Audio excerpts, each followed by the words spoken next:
Good day. I'm Pastor Gary Lyons, welcoming you to another word of encouragement.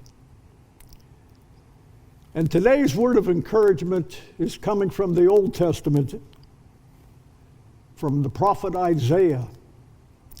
The prophet Isaiah was one who brought a tremendous amount of information out, showing the world what was going to come. Remember, he was living in a day that it seemed like everything was falling apart. But in chapter 53, Isaiah gives hope. And he's telling about the one that was going to come.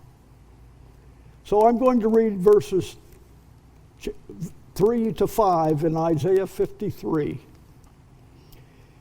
He is despised and rejected by men, a man of sorrows and acquainted with grief.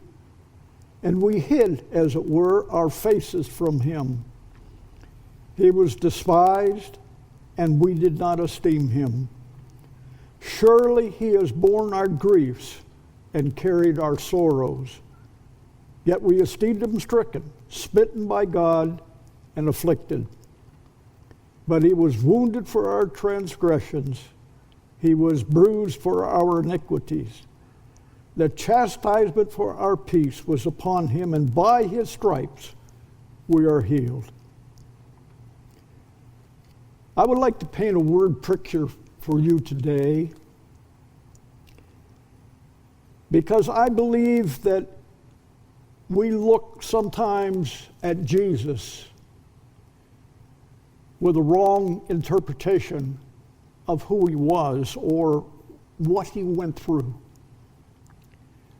I don't believe that the majority of us can realize all that took place in his life at the end. Wherever he went, instead of being loved and instead of receiving him, they despised him. And especially the high priest and those that were leaders of the Jewish people. They rejected him. They despised him.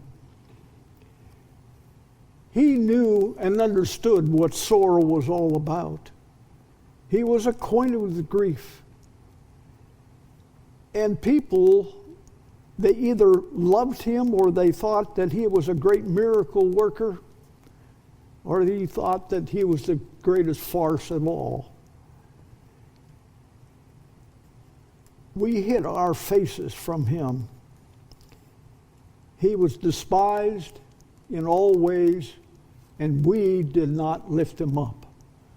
There was no encouragement. Everything that he did was not encouraged by others. They were trying to knock him down. And when he suffered for us, and when they nailed him to the cross, when they put a crown of thorns upon his head, when they beat him and whipped him and scourged him, spit at him, and did all these things that we would say, oh, how gross.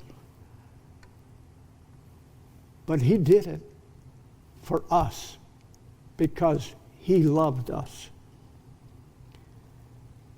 Yes, he was wounded for our transgressions. He was the only one that was perfect. He is the only one that was without sin. Each of us have sinned.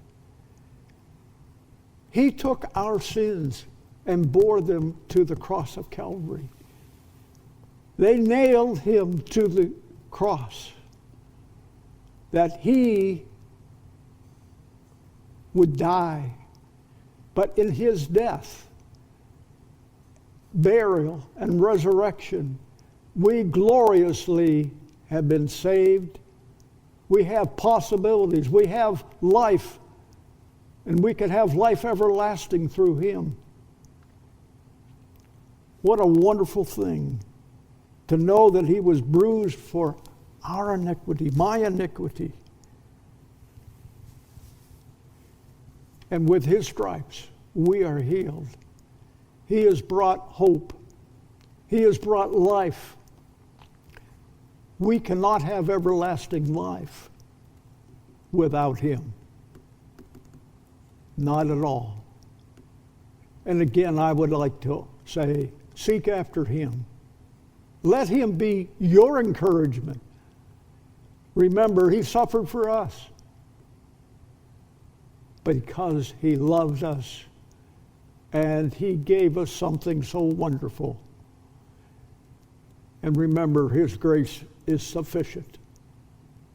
Love him with all your heart, mind, soul, everything you have. Hold on to him. Show him that you thought his death was worthwhile. God bless you and have a wonderful, glorious day.